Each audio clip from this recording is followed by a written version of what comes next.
Welcome back everyone, Zeke Morgan here for another exciting gameplay review, and today we're looking at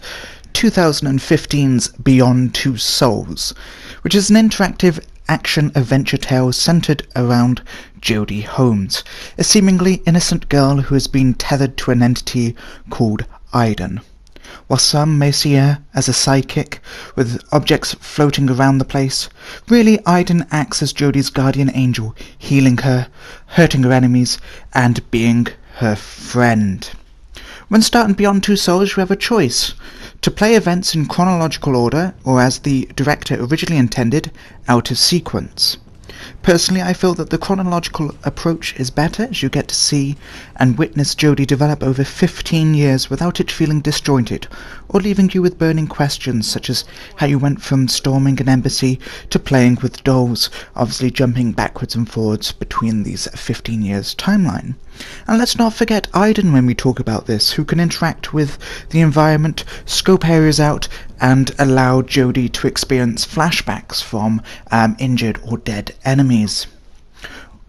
Quantic Dream's trademark style is also present, with action sequences being handled by button prompts, making use of the PS4's motion sensing technology. While most don't have major impacts on plot, this allows you to mold Jodie into either a vengeful or forgiving person. Often your interactions with them will influence how people think of you, and obviously develop the story in a little way going forward. So obviously if you're vengeful to a person, then you might not be able to obviously get a good ending or a bad ending, but personally those endings are always there, so it doesn't really matter how much of a nice or bad person you are, it's always going to be there. Beyond Two Souls does stand out as an appealing adventure, with some minor flaws in it, that it has very limited replayability unless you've gone through the whole game playing a specific way, so being vengeful or being forgiving, and also sometimes the confusing fight controls can be quite difficult when you're going through these fast-paced action sequences and you need to obviously go with however Jodie's fighting. Sometimes the camera angles and the action behind it does sort of confuse you, and you will often find yourself failing an action in a fight sequence because you've misinterpreted which way that you actually think Jodie's meant to be attacking. All in all, Beyond Two Souls is a very nice game. Obviously Aiden has some limited functionality. In most places it only comes up to parts to protect Jodie or heal Jodie or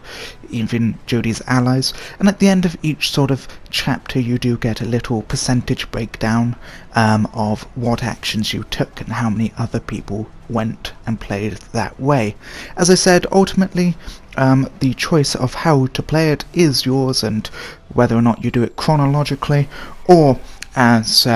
disjointed, that is completely up to you. So I would love to hear your thoughts if you have played Beyond Two Souls down in the comments section below, and of course if you enjoyed this review and found it helpful, don't hesitate to leave a like, comment, share and subscribe, and stay tuned for more videos. Thank you very much for watching, and as always, have a lovely day.